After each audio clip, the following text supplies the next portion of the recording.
నమస్తే, welcome to our channel. నేను మీ ప్రియాంకరావు. గత కొంతకాలంగా ఒక చర్చ నడుస్తుంది.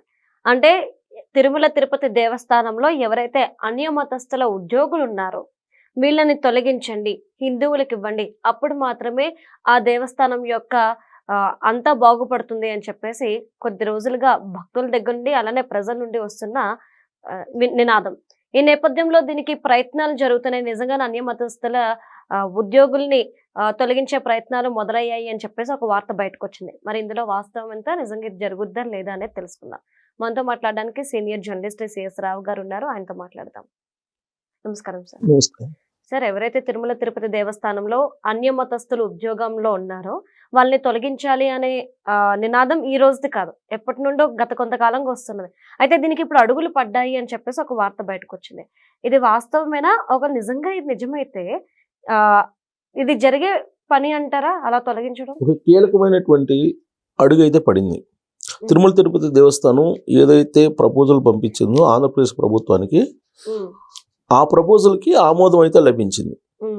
అన్యమతస్థులు ఉద్యోగులు ఎవరైతే ఉన్నారో తిరుమల తిరుపతి దేవస్థానంలో వాళ్ళని తొలగించడానికి అనుమతి ఇవ్వండి అని చెప్పేసి రాష్ట్ర ప్రభుత్వానికి తిరుమల తిరుపతి దేవస్థానం ఒక ప్రతిపాదన పంపిస్తే దానికి ఓకే చెప్తూ ఆంధ్రప్రదేశ్ ప్రభుత్వం గ్రీన్ సిగ్నల్ ఇచ్చింది. ఇక తొలగించే కార్యక్రమం ఎవరు చేయాలి? తిరుమల తిరుపతి దేవస్థానం బోర్డు చేయాలి. ఇప్పటికే తిరుమల తిరుపతి దేవస్థానానికి చైర్మన్గా ఉన్నటువంటి బిఆర్ నాయుడు గారు, ఆయన చైర్మన్గా బాధ్యతలు స్వీకరించిన తర్వాత స్వీకరించినటువంటి మొట్టమొదటి సవాల్ ఏంటంటే అన్యమతస్తుల్ని తిరుమల నుంచి పంపించేయటం. ఉద్యోగుల్ని, అన్యమత ఉద్యోగులను పంపించేసేయాలి అనేటువంటి నిర్ణయం తీసుకున్నారు. ఆయన ప్రెస్ మీట్లో కూడా చెప్పారు. ఆ దిశగా ఎక్సర్సైజ్ చేయాలంటే దానికి ఒక సైంటిఫిక్ మెథడాలజీని ఖచ్చితంగా ఇంప్లిమెంట్ చేయాలి. ఎట్టబడితే అట్ట తీసేయడానికి లేదు, ఎందుకంటే ప్రభుత్వ ఉద్యోగులు కాబట్టి. సో వాళ్ళని ఏం చేయాలి? ఇప్పటికే కొంతమందిని సస్పెండ్ చేయడం జరిగింది, కొంతమందిని పంపించడం జరిగింది వేరే డిపార్ట్మెంట్స్కి. అయితే ఇప్పుడున్నటువంటి వాళ్ళని తిరుమల తిరుపతి దేవస్థానంలో ఉన్నటువంటి ఉద్యోగుల్ని, అన్యమతస్తుల్ని ఏం చేయాలి అనే దాని మీద కొన్ని ప్రతిపాదనలు తయారు చేశారు.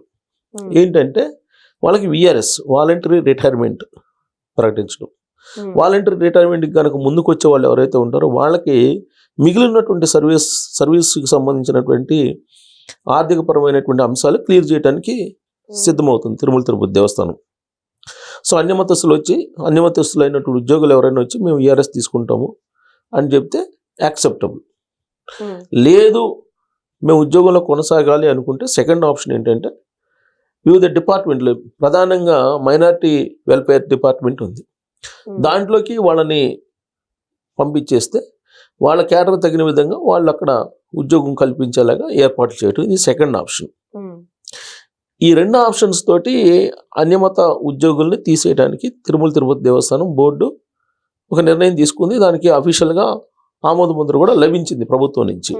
అయితే ఇది తీసేయడం అంత ఈజీనా అనేది పెద్ద క్వశ్చన్. ఇప్పుడు ప్రజెంట్ అయితే ఒక 43 మందే ఉన్నారని తెలుస్తుంది. ఏది అఫీషియల్గా ఆన్ రికార్డు మనకు కనిపిస్తున్నటువంటి వాళ్ళు 43 మంది వరకు సుమారుగా ఉన్నారు. ఆ 43 మందిని విఆర్ఎస్ఓ లేకపోతే వేరే డిపార్ట్మెంట్ పంపించడం ఏదో ఒకటి చేస్తారు. కానీ చాలామంది క్రిస్టియన్స్ అన్అఫీషియల్గా ఆన్ రికార్డు దొరకకుండా ఉండేటువంటి అన్యమత ఉద్యోగులు తిరుమలలో ఉన్నారు. ఇది పెద్ద ఛాలెంజ్, వాళ్ళని ఏరివేయటం అనేది. ఎలా వేరివేయాలి? ఆన్ రికార్డులోనేమో వాళ్ళు హిందూ అని ఉంటుంది, క్రిస్టియన్ మతాన్ని పుచ్చుకొని ఉంటారు. మరి వాళ్ళని ఎలా ఐడెంటిఫై చేయాలి? ఏదైనా బైబిల్ పట్టుకున్నా ఏది పట్టుకున్నా మీకు ప్రూవ్ అయితే చేయాలిగా.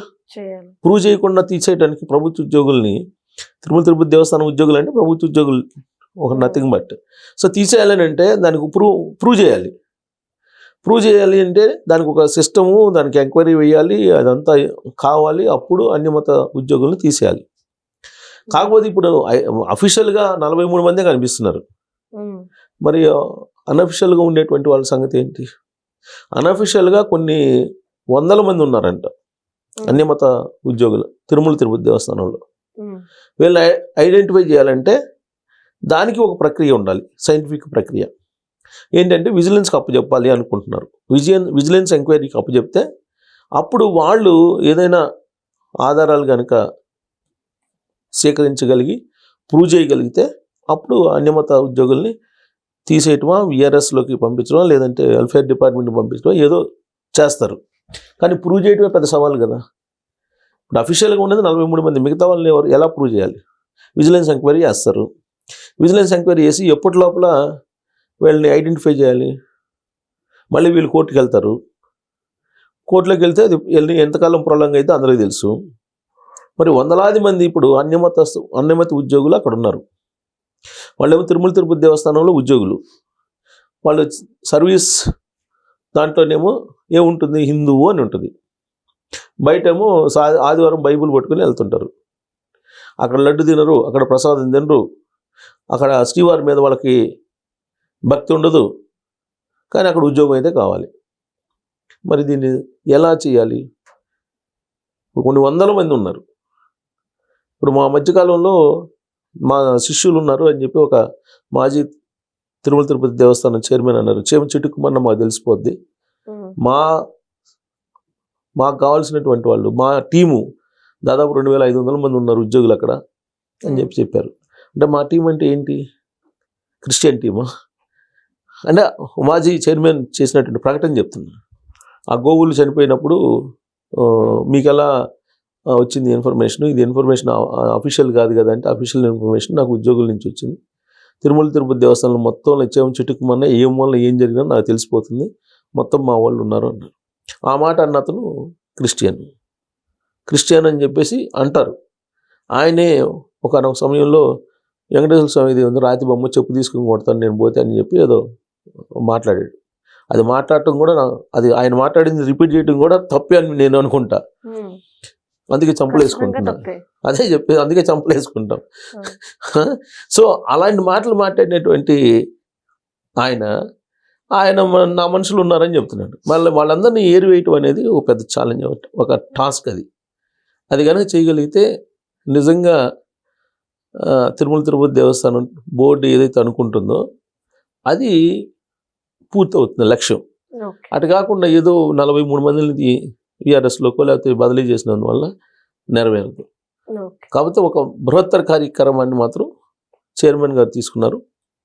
ఆ బృహత్తర కార్యక్రమం సక్సెస్ అయితే మాత్రం ఖచ్చితంగా హిందువులు మనోభావాలతో పాటు తిరుమల తిరుపతి దేవస్థానం లేదా తిరుమల వెంకటేశ్వర స్వామి నిజంగా మంచి పని చేశారనుకుంటారు. ఎందుకనంటే ఆయన మీద భక్తి లేకుండా అక్కడ పనిచేసి అక్కడ ఉద్యోగాలు చేస్తూ అక్కడ జీతాలు తీసుకుంటూ పైగా అన్యమత ప్రచారం చేస్తున్నారు. అక్కడ అన్యమత ప్రచారం చేస్తూ దొరికిపోయారు కదా, చాలా సందర్భాల్లో దొరికారు.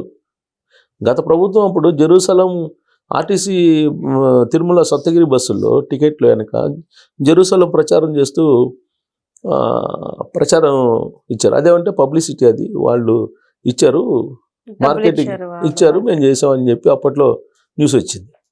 కొండ మీద కూడా బైబిల్ పట్టుకొని తిరిగింది. అనేక సందర్భాలు ఉన్నాయి. బైబిల్ పట్టుకొని తిరగటమే కాదు, మతాన్ని మారమని చెప్పేసి చేసినటువంటి వాళ్ళు కూడా ఉన్నాయి అలాంటి సంఘటనలు కూడా. మరి అలాంటప్పుడు ఇది మరి మంచి కార్యక్రమమే కదా. మరి మంచి కార్యక్రమం చెడ్డ కార్యక్రమం అది తిరుమల వెంకన్న తెలుసుకోవాలి. మనం డిసైడ్ చేయడానికి లేదు కానీ జడ్జిమెంట్ అక్కడ తిరుమల విషయంలో. సో ఒక కార్యక్రమం అనేది చేపట్టారు, అది సక్సెస్ కావాలని కోరుకుందాం. Thank you so much sir. Thank you.